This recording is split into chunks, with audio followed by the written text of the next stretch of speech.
What's up, coders? Welcome to another review. We are bringing you, if you find this, I'm already dead. This is issues 2 and 3. We're kind of go over the whole, synopsis of it because we did cover issue 1. Remember, this is from Dark Horse. Writers Matt Kent. The art goes to Dan McDade, and colors go to Bill Crabtree. All right, so let's dig in this. The very first issue, we both differed on. We were on opposite sides of the spectrum, I think. I had high hopes for this series, and you demolished it from the moment we read it. So I'll go into this first. So obviously the protagonist is Robin, and she goes to Terminus in order to do research on the planet itself. So with that, the whole team that she's with automatically dies. Like, it's one panel of just everyone dead. There's no rhyme or reason to why, or if it was planned or whatever. I thought it was a cool concept. You, however, did not. And then she was on her own in an alien world that she didn't know. Yep. So that basically covers issue 1. Yep. I gave it was in the 7 range. I have to look back, but I think you were like in the 6s. Yeah, sounds about right. So I had high hopes, so I'm gonna go first. Okay. All right, my high hopes have been shattered. To put it that way. Issue 2, literally takes place a couple weeks to a month in her terms later, as she's trying to navigate still through everything, like how she communicates with people, and the story is just it's going by so quick that it feels like there's parts left out that need to be in there. Like they had the script and they dwindled it down to 3 issues. Maybe it should have been more, but it just happened so fast. It just wasn't. It didn't stick with me. But mainly issue 2 just talks about her travel, how she survived, how she's kind of gone through everything. And then at the end of the issue... And how she's learning about the rituals, which is important for the end of the book. Or of the series. Yeah, how she's learning about all the rituals. But then even at the end of issue 2, she goes, but that's not the reason I'm here. Yeah. And that was kind of intriguing. So I was like, okay, my hopes were brought back up just a little bit for this last issue, which they were totally shattered once again. So issue 3, we get into it, and I'm going to go quick because this is how quick it went. Basically, she tells us that she was basically blackmailed into doing this, that she was sent there knowing the team was going to die because she was sent there for a reason that she didn't agree with. And that's what I'm going to say about that. Mm-hmm. So she was blackballed into it. Then finds out that the reason she had to be there was basically to defeat a villain and gather information. Never heard about this villain. Haven't, not one bit of information about him. It wasn't even in the background panel of anything. You didn't even know about him. Just thrown in there. And again, we'll let you read it and make you decide how you feel about it. But the reason he's there makes absolutely 0 sense, and how he's still alive still boggles my mind a little bit. But essentially, she gets into a kaiju, like this is a Pacific Rim movie, and they both fight to the death. Yeah, so we're not going to say who survives and who dies, but Robin survives. And when she falls over, she's automatically teleported back to Earth. No, they teleport her back. Yeah, but she's automatically teleported back to Earth. This whole time they could have done this. Yeah. And just now, she's teleported back to Earth. But they needed her to kill him. Yeah. But so they didn't. He was still in there. But we'll let you guys decide if he's dead or not. Because to me, it was kind of open at that end. Not really. It was. But aside from that,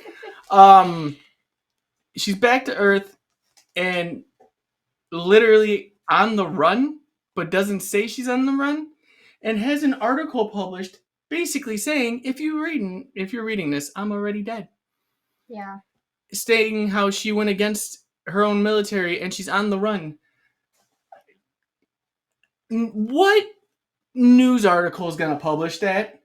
Oh, I want this information because I'm not going to die if I publish it. Well, you just pay for it. Yeah, but it just makes no sense. I can understand if it was a blog or something. Like, that would make sense. But to have a full news clipping article? No.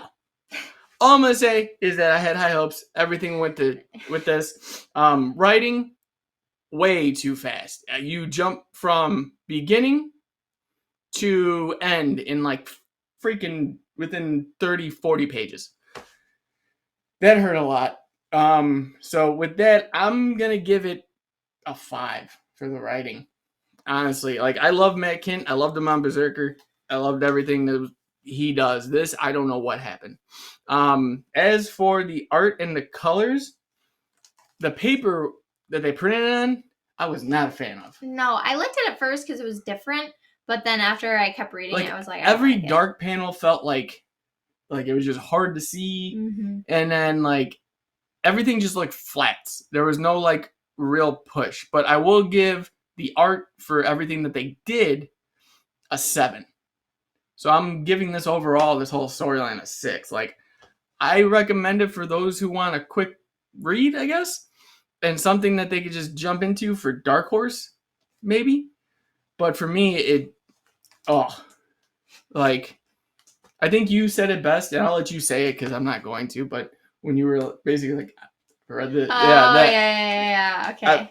So basically, I'm not getting my 30 minutes of reading ever back again. Is what I'm saying. So, honey, go ahead, take over, and you let me know what you think, even though you told me I was wrong. So, I hate it.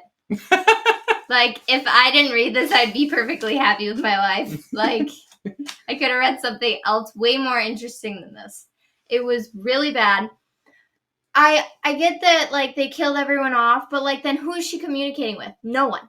She's just, all you're hearing are her thoughts. And so, like, they're speaking alien tongue, and then she's speaking it, and some of the words they're translating into English, but she's speaking all these alien words, but they're only translating some of them then to English, so you don't even know what she's saying. And then at one point, how did she learn though? That's the thing. Yes, they pushed so hard where she's like, "Yeah, I've learned." How? But if you didn't, then how do we know what you're saying? Exactly. That's what made me very mad. You get pissed off. We're not gonna get demonetized for that. Okay. So then on top of that, so she's being sacrificed, or she thinks she's being sacrificed. And she's like, my last words are going to be unintelligent words, which are alien words, but then they don't translate it to what it actually is. Yeah, so you don't even know what she's saying. Yeah, you're just left like, huh? Like, that very, very much annoyed me. Yeah. I could see, like, if they put the alien word and then they put, like, underneath it what she was trying to say. But, you know. Like, translated from whatever. Exactly. So you know what she was saying. But no, you don't. And then on top of that, I have a specific example that I didn't like about the art that they could have switched around and it would have made way more sense. First of all, so Jamie mentioned about the about how they went back and showed like how she was supposed to go there for a different assignment and she wouldn't agree to it, and then they changed it around. That should have been at the beginning of the story. Yeah, I mean, because that would have explained more of what was going on. Yeah, I mean, I can understand the push to it, but if there's more information throughout that first issue, that should have been in the first issue. Yeah. I think that should have even been at the end of the first issue if they wanted to push it. If they wanted to push it, I wouldn't have waited for issue 2 or 2. I think it was. Yeah. I wouldn't have left it there. I would have left it at the end where it's like, this is your assignment. Well, I'm not doing it. Well, you're going, and then that's to be continued. Yeah, it was stupid. And then they did one thing in issue 2 that I didn't like. So they did a full artist page. Full splash page, both pages. Yeah. So they did a full page of, or maybe it was just one of the pages. I don't remember exactly. But it was of one of the gods that they mentioned throughout the book. And at least the second and the third book.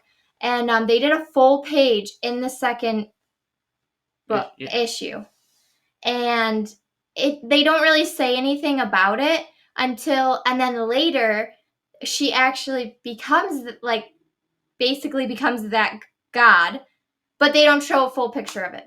Yeah, they never show what the god actually is, but they say she's the new god. Yeah, but they should have put that to me, I think they should have put that page in the third one so you could see the full. I feel like everything about this, like storyline wise, like if they were storyboarding this, someone like dropped all of them and picked them up and went, this was 2 and this was 3, but this is 1, right? And just kept putting it on there just to make it and be like, that looks right. Let's end it. I thought it was stupid. And then it's rushed, like the first one, like all of a sudden they're all dead. And then the second one, it's like way later and she's learning all this stuff, which you don't even know what she learned, really. And then the third one, it's the end. Yeah, literally. It's a giant kaiju fight. That's issue 3. And to explain how she got her kaiju, my head hurt. So we're not going to go into detail on that. Basically, she's just flying through a river of veins. It looks like... No, okay. So the thing is, she was the conscious, basically, which was stupid. Okay, I get it, but I don't like it. Yeah, it was just... As soon as they all started tentacling themselves to her, I was done. I was like, the brain suckers need to go.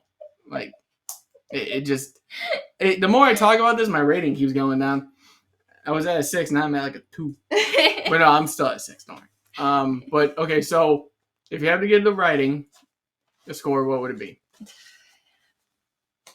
A 3. And then art. I liked the art, but I feel like the pages didn't do it justice. Like, they were so, like... It felt like not cardboard, but like the back of sandpaper. Newspaper. Newspaper-ish? Kind of like newspaper, but more like gritty. Yeah. So I feel like that kind of like deterred the art. Yeah, it really did. I feel like it did because the covers are really nice and the art looks amazing.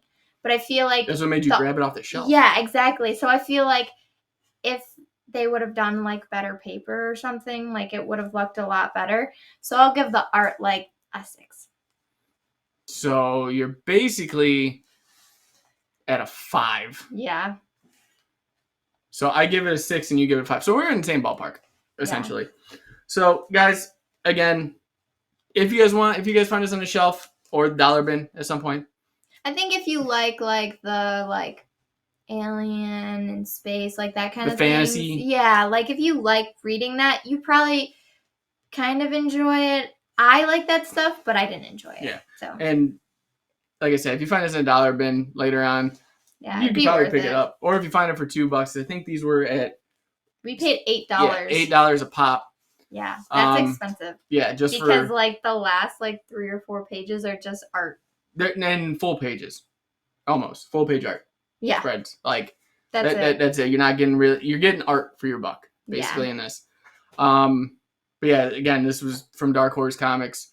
Yeah, like I said, guys, if you guys like what we do and our honest reviews here, definitely give us a like and subscribe. And as always, we will see you next one.